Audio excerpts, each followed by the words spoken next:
আসসালামু আলাইকুম প্রিয় viewers, welcome back to my kitchen. চলে আসলাম রান্না করতে। আর রান্নার আগের যে প্রস্তুত প্রণালী দেখে নিন, আশা করি ভালো লাগবে।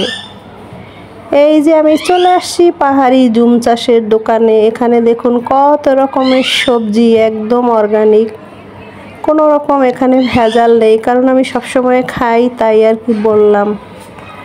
দেখুন লাউ শাক থেকে শুরু করে আলু, বেগুন, কাঁচামরিচ, কুমড়ো শাক, তারপরে কাঁচা কাঁঠাল, লাউ, বাঁশকুড়ুল, ছোট আলু, বড় আলু, সব রকম সবজি এখানে আছে।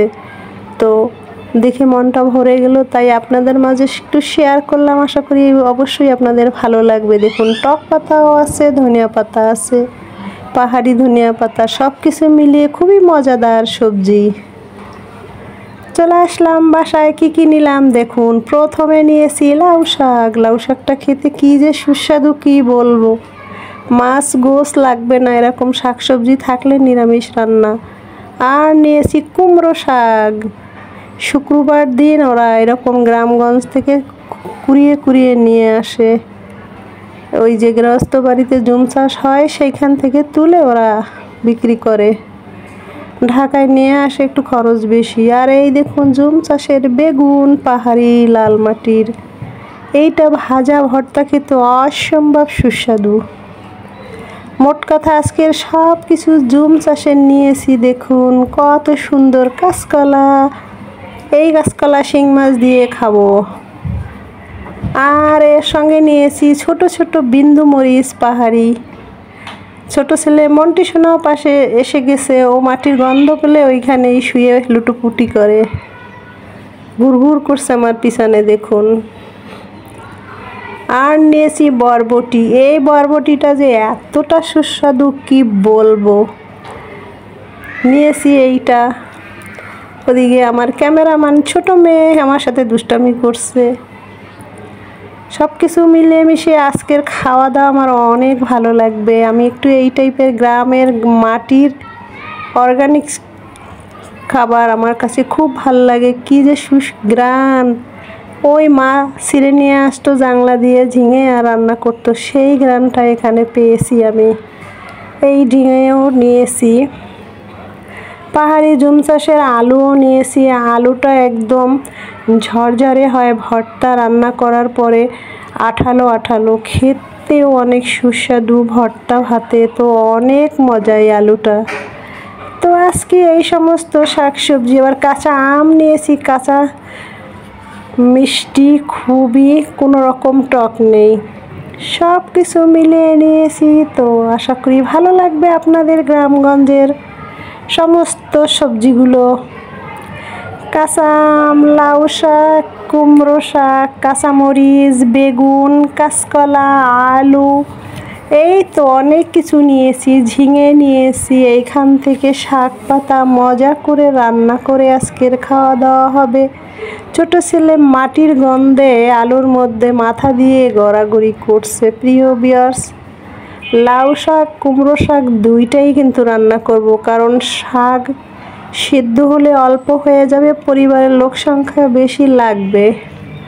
তো এই দেখুন কুমড়ো শাকটা আগে কেটে নিয়েছি। ডাঁটাগুলো তো হেভি খেতে, আমি আগে ডাঁটাগুলো নেই, পাতাগুলো বেছে ওইটা আস্তা ধুয়ে তারপরে কেটে নেব। ডাঁটাগুলো ছিদ্র টাইপের থাকে, কাটার পরে তো বালু থাকলে এর ভিতরে ধোয়ার সময় ঢুকে, তার জন্য পাতা আর ডাঁটা আলাদা করে ধুয়ে ফ্রেশ করে অলরেডি রান্নায় বসিয়েছি। এই দেখুন চিংড়ি মাছ দিয়ে, আলু দিয়ে, ডাঁটা দিয়ে, সামান্য জিরে বাটা দিয়ে একদম রান্না করছি। প্রথমে কষিয়ে মশলাপাতিগুলো দিয়ে, শাক পাতা দিয়ে, আলু দিয়ে কষিয়ে নিচ্ছি। আর এটা খুব দ্রুত রান্না হয়ে যাবে, যেহেতু গ্রামগঞ্জের শাক পাতা সেদ্ধ হতে সময়ও নেয় না। আর কি যে সুগ্রান। এটা কুমড়া শাক রান্না করতেছি, গায়ে মাখা চলে আসছে। এই দেখুন আর একটু সামান্য ঝোল কমলে নামিয়ে নেব, একদম শুকনা শুকনা করে নেব, ভাজা টাইপের। আর ওই যে বললাম এর সঙ্গে লাউ শাকও করতেছি, একই প্রসেসে লাউ শাকও, কারণ ওই শাকটাও অল্প এই শাকটাও অল্প। যদি অনেক শাক থাকতো আমি নিয়ে নিতাম, যেহেতু অল্প অল্প পেয়েছি তাই দুইটা আইটেম নিয়ে এলাম, রান্নাও করলাম দুইটা। আর যেহেতু জুম্মা মোবারক ছেলে মেয়ে আছে, ওদের জন্য একটু মুরগি করতেছি, লেয়ার মুরগি, চামড়াওয়ালা, মোটা, খেতে কিন্তু খুবই সুস্বাদু। বাটা মরিচ দিয়ে ভালো করে মশলাপাতি দিয়ে কষিয়ে পাতলা ঝোল করব। আর ওই যে পাহাড়ি জুম চাষের আলুগুলো দিব, গোশের সঙ্গে আলু খেতে কিন্তু হ্যাপি লাগে। আর এর সঙ্গে আরও আছে বেগুন, পেঁয়াজ, কাঁচামরিচ দিয়ে ভাজা করতেছি, করে এইটা আবার বেটে বা হাতে চটকে ভর্তা করব। এই বেগুনটা খেতে আমার কাছে অনেক ভালো লাগে। এক কথায় অসাধারণ গ্রামগঞ্জের শাকসবজিগুলো। ঢাকায় তো এগুলো পাওয়া যায় না, তো ওই মাঝে মাঝে পাহাড়ি দোকানগুলোতে পাই। আমাদেরগুলো এতটা রাসায়নিক ব্যবহার করে কি বলবো। যাই হোক, ভালোকে তো ভালোই বলতে হবে। যে যেমন বা বিক্রি করে তার খাওয়ার পরে যে স্বাদ পাই তাইটা তো বলতে হবে, সে হোক জুম চাষের আর হোক আমাদের।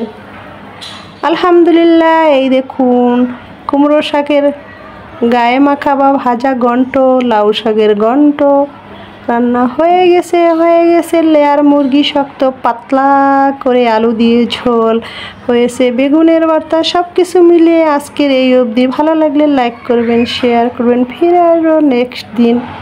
আপনাদের সুস্বাস্থ্যের কামনা করে আজকের মতো বিদায় নিছি। আল্লাহ হাফেজ।